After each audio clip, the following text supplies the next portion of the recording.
नमस्कार दोस्तों। मंत्र और ज्योतिष ज्ञान चैनल के भारतीय ज्योतिष षष्ठम अध्याय में आपका स्वागत है। दोस्तों, पिछले अध्याय में हमने पंचक और गंडमूल नक्षत्र पर चर्चा की थी। आज हम शिववास और अग्निवास की चर्चा करेंगे, जिसकी जानकारी शिवार्चन एवं हवन के लिए अति आवश्यक होती है। शिववास की जानकारी के बगैर शिव पूजन कराने से उल्टा परिणाम प्राप्त हो सकता है और गलत मुहूर्त में हवन करने से स्वास्थ्य एवं धन की संपत्ति का विनाश निश्चित होता है। इसलिए प्रत्येक कर्मकांडी ब्राह्मण एवं ज्योतिषी को उपरोक्त जानकारी अवश्य में होनी चाहिए। शिव पूजन सुख संपत्ति और अभिष्ट सिद्धि प्रदान करने वाला एकमात्र ऐसा अनुष्ठान होता है जो कि अति शीघ्र फल प्रदान करता है। असाध्य रोगों से मुक्ति हेतु शिवार्चन के साथ महामृत्युंजय मंत्र का जाप भी किया जाता है, जो कि आरोग्य और दीर्घायु प्रदान करता है। शास्त्रों में शिववास की जानकारी हेतु लिखा है, तिथिम च दुगुणीकृत बाणे संयोज एततः सप्तश्च हरेद भागम शिववासम समुद्रसेत। एकेन वासा कैलाशे द्वितीय गौरी सन्निधौ तृतीय वृषभारूढ़ा सभायां च चतुष्टये पंचके भोजने चैव क्रीडायां संमिते तथा शमशाने सप्तमेशे च शिववासः इति ऋतः। कैलासे लभते सौख्यम गौर्यां च सुख संपदा वृषभे अभीष्ट सिद्धि स्यात् सभा संताप कारणि। भोजने च भवेत् पीड़ा क्रीडायां कष्टमेव च शमशाने मरण गेयम फलमेव विचारयेत्। अर्थात जिस तिथि में पूजन करना है उस तिथि को दुगनी करके उसमें 5 और जोड़ देना है, फिर 7 से भाग देना है। इस प्रकार जो शेष बचता है, एक शेष बचता है तो भगवान कैलाश पर हैं, पूजन से सुख प्राप्त होता है। 2 शेष बचता है तो भगवान माता के साथ में हैं, पूजन से संपत्ति प्राप्त होती है।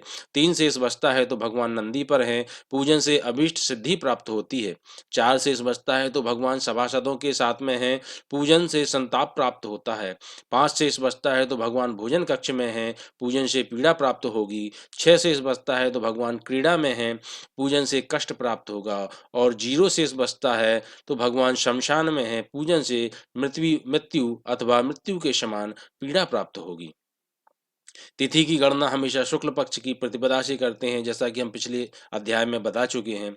हिंदू पंचांग में माह की शुरुआत भले ही कृष्ण पक्ष की प्रतिपदा से होती हो, किंतु जब गणना की बात आती है तो तिथि की गणना हमेशा शुक्ल पक्ष की प्रतिपदा से ही की जाती है तथा कृष्ण पक्ष की तिथि को 16 से आरंभ माना जाता है।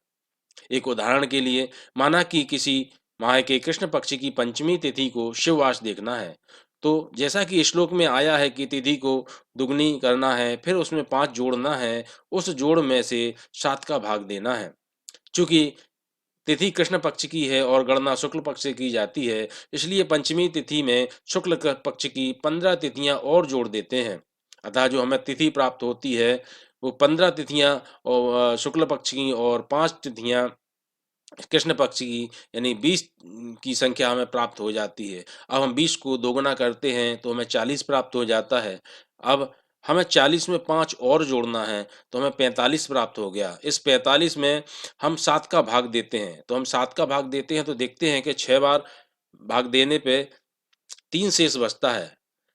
तो भगवान नंदी पर हैं, पूजन से अभीष्ट सिद्धि प्राप्त होती है।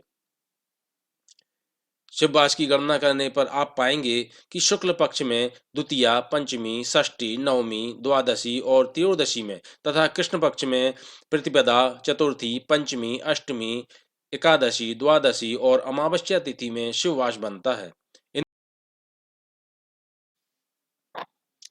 इन तिथियों के अतिरिक्त अन्य किसी तिथि में शिवार्चन प्रारंभ करने पर यजमान को लाभ के स्थान पर हानि ही होती है। अतः शिवार्चन से पूर्व इनके शोधन पर प्रकाश अवश्य डालना चाहिए।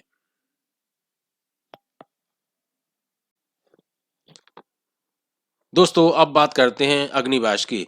जिस प्रकार शिवार्चन के पूर्व शिववास देखा जाता है, उसी प्रकार कुछ विशेष अग्निहोत्र हवन आदि से पूर्व अग्निदेव के वास की जानकारी भी आवश्यक होती है।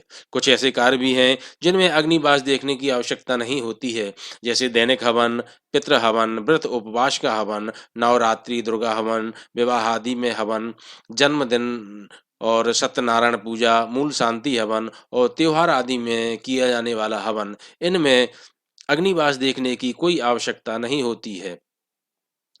इसके अलावा गृह प्रवेश, विशेष अनुष्ठान जैसे शिवार्चन, वेदी हवन, देवी पूजा, ग्रह दोष निवारण, गृह शांति पूजा हवन, विशिष्ट यज्ञ आदि में अग्निवास देखना परम आवश्यक होता है।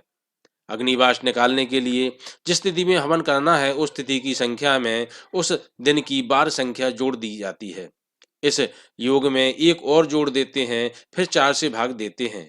यदि एक शेष बचता है तो अग्नि का वास आकाश में माना जाता है, जो स्वास्थ्य नाशक होती है, और यदि 2 शेष बचता है तो अग्नि का वास पाताल में माना जाता है, यह संपत्ति का नाश करती है। और यदि 3 या 0 बचता है तो अग्नि का वास पृथ्वी पर है और यह सुख संपत्ति प्रदायक है। हमें ध्यान रखने के लिए तिथि की गणना हमेशा शुक्ल पक्ष की प्रतिपदा से करते हैं तथा दिन की गणना हमेशा रविवार से की जाती है।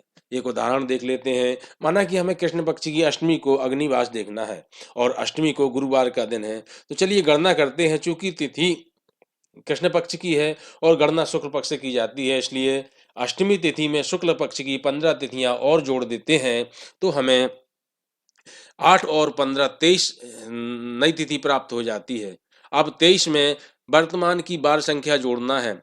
चूंकि बार की गणना रविवार से की जाती है, तो रविवार से हम देखते हैं रविवार, सोमवार, मंगलवार, बुधवार और गुरुवार 5वां दिन पड़ता है। तो 23 में हम 5 बार संख्या जोड़ देंगे तो हमें 28 प्राप्त हो जाता है। श्लोक के अनुसार 28 में एक और जोड़ना है तो हमें नई संख्या 29 प्राप्त हो जाती है। अब 29 में हमें 4 का भाग देना है, तो हम जैसे ही 4 का भाग देते हैं तो 7 बार में 28 आता है, तो एक शेष बचता है। तो एक शेष बचने का मतलब होता है अग्नि का वास आकाश में है, यह स्वास्थ्य नाशक है, अतः अष्टमी में हवन नहीं किया जाना चाहिए। मित्रों, इस अध्याय में बस इतना ही। अगले अध्याय में और अधिक जानकारी के साथ फिर प्रस्तुत होंगे। ऐसे ही ज्ञानवर्धक अध्यायों के लिए हमारे चैनल मंत्र और ज्योतिष ज्ञान को सब्सक्राइब करना मत भूलिए। धन्यवाद।